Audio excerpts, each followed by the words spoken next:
पृथ्वी एकमात्र ऐसा ग्रह जिसमें जीवन चरम सीमा पर फल फूल रहा है। पृथ्वी के अलावा और कोई भी ऐसा प्लैनेट अभी तक खोजा नहीं गया है जिसमें जीवन की संभावना दिखी हो, या फिर यूँ कहें कि हमारे पास अभी इतने विकसित साधन नहीं हैं कि अपने सोलर सिस्टम को छोड़कर किसी अन्य सोलर सिस्टम में जाकर जीवन की खोज कर सकें। खैर, ये तो तभी संभव हो सकेगा जब हमारे पास इतनी विकसित टेक्नोलॉजी आ जाएगी। अभी तो हम ये जानने की कोशिश करते हैं कि पृथ्वी पर जीवन किस प्रकार संभव हो पाया। वैसे तो ये थ्योरी भी अनुमान पर आधारित है, क्योंकि कई लोगों और वैज्ञानिकों ने पृथ्वी पर जीवन के विषय में अपनी अलग अलग राय दी है। कुछ शोधकर्ताओं का कहना है कि पृथ्वी पर जीवन एलियन लेकर आए और इस पर प्रोमेथियस नाम की फिल्म भी बन चुकी है। कुछ वैज्ञानिकों का कहना है कि पृथ्वी पर जीवन उल्काओं द्वारा पृथ्वी पर आया। वहीं दूसरी तरफ कुछ धर्मविदों का कहना है कि पृथ्वी पर जीवन ईश्वर की देन है। वैसे मेरी माने तो मैं किसी भी थ्योरी के पक्ष में नहीं हूँ, क्योंकि सभी थ्योरी अनुमान पर आधारित है, प्रमाणित नहीं है और शायद कभी प्रमाणित हो भी नहीं पाएंगे। लेकिन आप अपनी राय अवश्य देना, आप किस थ्योरी पर विश्वास करते हैं। खैर, टॉपिक पे वापस लौटते हैं। जो थ्योरी सबसे ज़्यादा फेमस है वो ये है कि पृथ्वी पर जीवन एक वायरस के रूप में पनपा, और आज हम इसी थ्योरी पर चर्चा करेंगे। आज हम जानेंगे कि पृथ्वी पर जीवन किस प्रकार संभव हो पाया, वो कौन सी परिस्थितियाँ थी कि जिससे अन्य ग्रहों के मुकाबले पृथ्वी पर जीवन के लिए सबसे अनुकूल परिस्थितियाँ उत्पन्न हो पाई। पृथ्वी पर जीवन के लिए 6 मुख्य कारण बताए गए हैं। पहला है पृथ्वी की सूर्य से बिल्कुल निश्चित दूरी, जिसे हैबिटेबल जोन कहते हैं, पर स्थित होना, जिससे पर्याप्त मात्रा में सूर्य का प्रकाश और गर्मी हम तक पहुंच सके। दूसरा है पृथ्वी का अपने अक्ष पर घूर्णन करना, जिससे ऋतुएं बदलने में मदद मिली। तीसरा, पृथ्वी पर वायुमंडल का होना। चौथा, पृथ्वी के उपग्रह चंद्रमा का होना, जिससे चंद्रमा के ग्रेविटेशनल फोर्स के कारण पृथ्वी का 23 डिग्री झुका होना। इस झुकाव के कारण मौसम का बदलना संभव हुआ। पांचवा, पृथ्वी पर जल का होना। छठा, पृथ्वी पर ओजोन परत तथा ऑक्सीजन का होना। ये ही पृथ्वी पर जीवन संभव होने के मुख्य कारण हैं। इसके अलावा भी कई कारण हो सकते हैं, लेकिन आज हम इन्हीं 6 मुख्य कारणों पर बात करेंगे। नमस्कार दोस्तों, मेरा नाम है जितेंद्र और स्वागत है आपका इस वीडियो में। आज से करीब 600 करोड़ वर्ष पूर्व सूर्य के चारों ओर चक्कर काटने वाले सभी ग्रह धूल कण के रूप में सूर्य के चारों ओर चक्कर काट रहे थे। इन्हीं धूल कणों के साथ सभी गैसें जैसे हीलियम, हाइड्रोजन, नाइट्रोजन, आर्गन और मीथेन आदि भी सूर्य के चारों ओर चक्कर काट रही थी। करीब 500 करोड़ वर्ष पूर्व जब ग्रेविटी के कारण ये धूल के कण आपस में जुड़ने लगे और ग्रहों का निर्माण करने लगे, उसी समय कुछ ग्रहों के पार्टिकल ऐसे थे जो सूर्य के चारों ओर चक्कर काटने के साथ ही किसी एक बिंदु के चारों ओर भी घूर्णन कर रहे थे, जिसके कारण जब ये धूल के कण आपस में जुड़ने लगे तो अपने अक्ष पर भी घूर्णन करने लगे। इनमें से ही एक ग्रह हमारी पृथ्वी भी थी। इसके साथ ही जब ये धूल के कण आपस में जुड़ रहे थे तो इनमें उपस्थित हल्की गैसें जैसे हीलियम, हाइड्रोजन पृथ्वी के वायुमंडल की सबसे ऊपरी सतह, जिसे बाह्य मंडल कहते हैं, पर जाकर इकट्ठी हो गई, और भारी गैसें जैसे नाइट्रोजन, आर्गन और मीथेन आदि पृथ्वी के वायुमंडल की सबसे निचली परत, जिसे क्षोभ मंडल कहते हैं, जो पृथ्वी की सतह से 18 किलोमीटर की ऊंचाई तक फैली हुई है, में जाकर इकट्ठी हो गई, जिससे वायुमंडल उसी समय बन चुका था। लेकिन उस समय वायुमंडल इतना सघन नहीं था कि किसी भी एस्टेरॉयड को जलाकर नष्ट कर सके, और साथ ही उस समय ऑक्सीजन और ओजोन गैस भी उपस्थित नहीं थी, जिससे जो उल्कापिंड पृथ्वी के समीप थे और सूर्य का चक्कर काट रहे थे, वे पृथ्वी की ग्रेविटेशनल फोर्स के कारण पृथ्वी पर ही गिरने लगे। उस समय पृथ्वी पर लावा के समुद्र हुआ करते थे और पृथ्वी एक आग का गोला बनी हुई थी। फिर धीरे धीरे कुछ समय बीतने पर जब पृथ्वी ठंडी हुई तो भारी तत्व जैसे आयरन और अन्य रेडियोएक्टिव तत्व पृथ्वी के कोर में इकट्ठा हो गए और हल्के तत्व पृथ्वी की सतह पर रह गए। वैज्ञानिकों के मुताबिक लगभग 450 करोड़ वर्ष पूर्व जब पृथ्वी अपनी फॉर्म में स्टेबल हुई ही थी कि एक थिया नाम का ग्रह जो पृथ्वी और मंगल के बीच सूर्य के चक्कर काट रहा था, पृथ्वी की ग्रेविटेशनल फोर्स के कारण पृथ्वी से टकराता है, जिससे पृथ्वी के सरफेस का एक बड़ा हिस्सा अंतरिक्ष में पृथ्वी के चारों ओर डस्ट के रूप में जमा हो जाता है और पृथ्वी के चक्कर काटने लगता है। कुछ समय पश्चात ये डस्ट पार्टिकल आपस में मिलकर एक उपग्रह का निर्माण करते हैं, जो कि हमारा चांद है, और चंद्रमा के ग्रेविटेशनल फोर्स के कारण पृथ्वी अपने अक्ष से 23 डिग्री झुक जाती है, जिसके कारण पृथ्वी पर टेम्परेचर स्टेबल होने में मदद मिलती है। उस समय तक पृथ्वी पर उल्कापिंडों की बरसात जारी रहती है, जो कि करीब 100 करोड़ वर्षों तक, अर्थात आज से लगभग 450 से 350 करोड़ वर्ष पूर्व तक जारी रहती है। इन उल्कापिंडों में जल ठोस बर्फ के रूप में उपस्थित था। इसके साथ ही इसमें उपस्थित था नमक और मिनरल्स, जो कि करीब 100 करोड़ वर्षों तक पृथ्वी पर गिरकर पृथ्वी की ऊपरी सतह को जल से भरने लगे और महासागरों का निर्माण करने लगे। लगभग उसी समय महासागरों के गर्भ में ज्वालामुखी की गर्मी से सर्वप्रथम जीवन एक वायरस के रूप में पनपा, जो कि एक प्रोकैरियोटिक कोशिकीय जीव था। पहले प्रोकैरियोटिक और यूकैरियोटिक कोशिका में अंतर जान लेते हैं।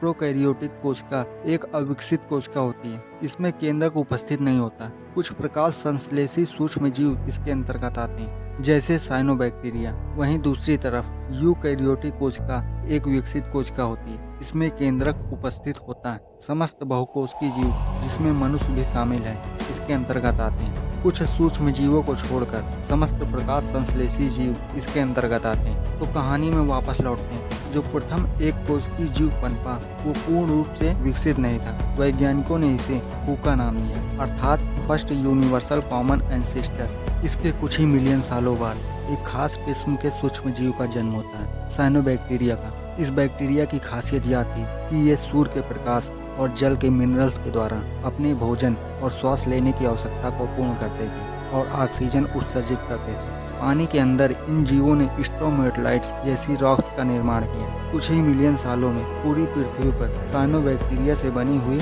स्ट्रोमेटोलाइट्स की चट्टानें फैल गईं, जिन्होंने ऑक्सीजन रिलीज किया और पृथ्वी के एटमॉस्फेयर को ऑक्सीजन से भर दिया। ऑक्सीजन की मात्रा बढ़ने से पृथ्वी के वायुमंडल की ऊपरी सतह पर ओजोन गैस इकट्ठा होती गई और पृथ्वी के चारों ओर ओजोन गैस की मोटी परत का निर्माण करने लगी। पृथ्वी पर जीवन के लिए इस ओजोन परत की सबसे अहम भूमिका है, क्योंकि ये गैस ही सूर्य की हानिकारक अल्ट्रावायलेट किरणों को सोखती है और पृथ्वी को जीवन जीने लायक बनाती है। उस वक्त एटमॉस्फेयर में मीथेन गैस सबसे ज्यादा थी, जिससे मीथेन में ऑक्सीजन मिलने से कार्बन डाइऑक्साइड गैस का जन्म हुआ।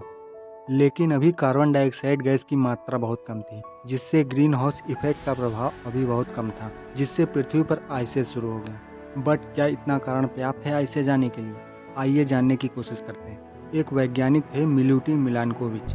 इन्होंने क्लाइमेट चेंजेस को समझने में अपनी पूरी जिंदगी लगा दी थी। इनके अनुसार पृथ्वी पर आइसेज आने का मुख्य कारण है सूर्य का प्रकाश या सूर्य की गर्मी पृथ्वी पर न पहुंचना। सालों की रिसर्च से इन्होंने जो डाटा हासिल किया है, उसे मिलानकोविच साइकिल के नाम से जाना जाता है। इन्होंने आइसेज आने के 3 मुख्य कारण बताए हैं। पहला है एक्सिस टिल्ट, अर्थात पृथ्वी की धुरी के झुकाव का बदलना। हम सभी जानते हैं कि पृथ्वी अपनी धुरी पर घूमती है और इसके साथ ही 23.5 डिग्री झुकी हुई भी है। धुरी के झुके होने से आधे हिस्से को ज्यादा धूप मिलती है और आधे हिस्से को कम। इसलिए जब उत्तरी गोलार्ध में गर्मी पड़ती है तो दक्षिणी गोलार्ध में ठंड। इस धुरी के झुके होने के कारण सूरज से पृथ्वी पर आने वाली गर्मी में फर्क पड़ता है। मिलानकोविच ने बताया कि ये 23.5 डिग्री का झुकाव फिक्स नहीं है। ये हमारे दौर में 23.5 डिग्री है। करीब 40,000 साल के अंतर में ये कोण 22 डिग्री से 25 डिग्री के बीच बदलता रहता है और इसके बदलने से सूरज से पृथ्वी तक आने वाली गर्मी भी बदलती है। दूसरा है इसेंट्रिसिटी, अर्थात पृथ्वी का अंडे जैसा रास्ता और उसका बदलना। हमें बताया जाता है कि पृथ्वी सूरज के चारों ओर एक गोल चक्कर में घूमती है, लेकिन पृथ्वी का ये रास्ता वृत्ताकार न होकर अंडाकार होता है और ये शेप भी घटता बढ़ता रहता है। और ऐसा होता है बृहस्पति और शनि ग्रह के गुरुत्वाकर्षण के कारण। इनके अनुसार पृथ्वी का ऑर्बिट हर 1 से 4 लाख साल के अंतराल में वृत्ताकार और अंडाकार के बीच झूलता रहता है। इसका अर्थ ये है कि 1 लाख साल में ये अंतर मिनिमम लेवल पर होता है और 4 लाख साल में ये अपने मैक्सिमम लेवल पर पहुंच जाता है। जब ये अपने मैक्सिमम लेवल पर होता है तो पृथ्वी पर आइसेज अपनी चरम सीमा पर होता है और पृथ्वी पर गर्मी नाम मात्र रह जाती है। तीसरा है एक्सियल प्रेसेशन, अर्थात पृथ्वी की धुरी का चक्कर खाना। पहले ये जान लेते हैं कि प्रेसेशन किसे कहते हैं। आपने लट्टू घूमते देखा होगा। लट्टू शुरुआत में तेज घूमता है, लेकिन जब वो धीमा हो जाता है तो उसकी धुरी को चक्कर आने लगते हैं और धुरी खुद गोल घूमने लगती है। इसे ही प्रेसेशन कहते हैं। पृथ्वी के साथ भी ऐसा होता है, लेकिन पृथ्वी का प्रेसेशन बहुत ही धीमा होता है। हर 25,000 वर्षों में पृथ्वी की धुरी एक पूरा चक्कर लगाती है। ऐसा इसलिए होता है कि जब हमारे चांद का निर्माण हो रहा था, अर्थात जब थिया नाम का प्लैनेट पृथ्वी से टकराता है, तब पृथ्वी का एक्सिस अपनी जगह से खसक जाता है और जब हमारे चांद का निर्माण हुआ तो ये 23.5 डिग्री के कोण पर झुक गई। परंतु ये झुकाव स्टेबल नहीं हो पाया और पृथ्वी का अक्ष या धुरी स्वयं ही चक्कर काटने लगी, जिससे सूरज की प्रॉपर रोशनी पृथ्वी तक नहीं पहुंच पाती और पृथ्वी ठंडी होने लगती है। अगर ये तीनों कंडीशन अलग अलग हों तो पृथ्वी की ठंड में थोड़ी ही वृद्धि होगी, लेकिन अगर ये तीनों कंडीशन एक साथ हो जाएं, तो पृथ्वी पर लंबे समय तक ठंड रहेगी, जिससे कुछ ही सालों में पृथ्वी बर्फ से ढकने लगेगी। पृथ्वी पर अधिक बर्फ जमने से सूर्य का प्रकाश पृथ्वी तक नहीं पहुंच पाएगा, क्योंकि जब सूर्य की रोशनी पृथ्वी या पानी पर पड़ती है तो वो सोख ली जाती है और वो गर्मी पृथ्वी को गर्म बनाए रखती है। लेकिन बर्फ जमने पर सूर्य का प्रकाश परावर्तित हो जाता है, क्योंकि बर्फ एक आईने की तरह प्रकाश को रिफ्लेक्ट करती है।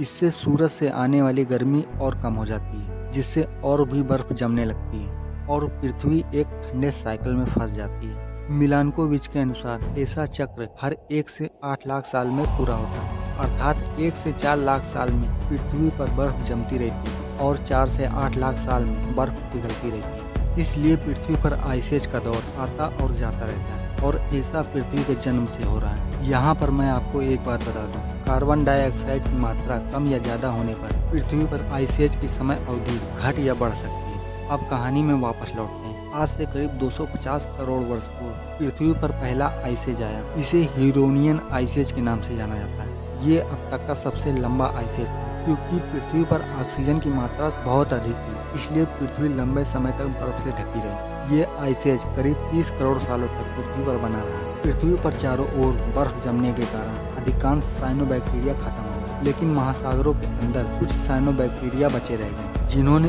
इवोल्यूशन की प्रक्रिया को जारी रखा और समय के साथ इवॉल्व हो गए। कुछ साइनोबैक्टीरिया इवॉल्व होकर क्लोरोप्लास्ट में बदल जाता है, जहाँ से जन्म होता है प्लांट किंगडम का। इसी क्लोरोप्लास्ट के कारण सभी पेड़ पौधों में क्लोरोफिल पाया जाता है और उनमें फोटोसिंथेसिस क्रिया हो पाती है। वहीं दूसरी तरफ समुद्र में उसी स्थान पर और भी कई तरह के सूक्ष्मजीव पनप रहे हैं। अब यहाँ पर एक बात समझने की है, फूका का जन्म हुआ 350 करोड़ वर्ष पूर्व। इसके कुछ ही मिलियन सालों बाद जन्म हुआ साइनोबैक्टीरिया का, जिसने पृथ्वी के एटमॉस्फेयर को ऑक्सीजन से भर दिया। इसके बाद आइस एज आया 250 मिलियन ईयर्स पहले, जिसमें अधिकांश सूक्ष्मजीव और साइनोबैक्टीरिया खत्म हो गए। लेकिन समुद्र के भीतर ज्वालामुखियों के निकट कुछ सूक्ष्मजीव और साइनोबैक्टीरिया बचे रह गए, जिन्होंने इतने वर्षों में अपने आप को विकसित किया और कई खास किस्म के सूक्ष्मजीवों को जन्म दिया, जो थे बैक्टीरिया, आर्किया और यूकैरियोट्स। यूकैरियोट्स अर्थात संपूर्ण विकसित कोश के जीव। अब यहाँ से मल्टी सेलुलर ऑर्गेनिज्म का जन्म होने वाला था। बस दोस्तों, आज के लिए बस इतना ही। इसके आगे की कहानी आपको जानने को मिलेगी इसके सेकंड पार्ट में। जाते जाते मैं इतना कहना चाहूँगा, अगर हमारे धर्म ग्रंथों में लिखी हुई बातों को झुठला भी दिया जाए और केवल विज्ञान के नजरिए से ही देखा जाए, तो भी क्या सच में ईश्वर का अस्तित्व नहीं? क्या इतना विराट अस्तित्व और जीवन के लिए इतनी कॉम्प्लेक्स संभावनाएं अपने आप ही पैदा हो गई होंगी? खैर, ये एक ऐसा विषय है जिस पर पूरी फिल्म बन सकती है, इसलिए इस विषय में किसी अन्य वीडियो में बात करेंगे। तो दोस्तों, अगर आपको ये वीडियो अच्छा लगा हो तो प्लीज़ लाइक कीजिए,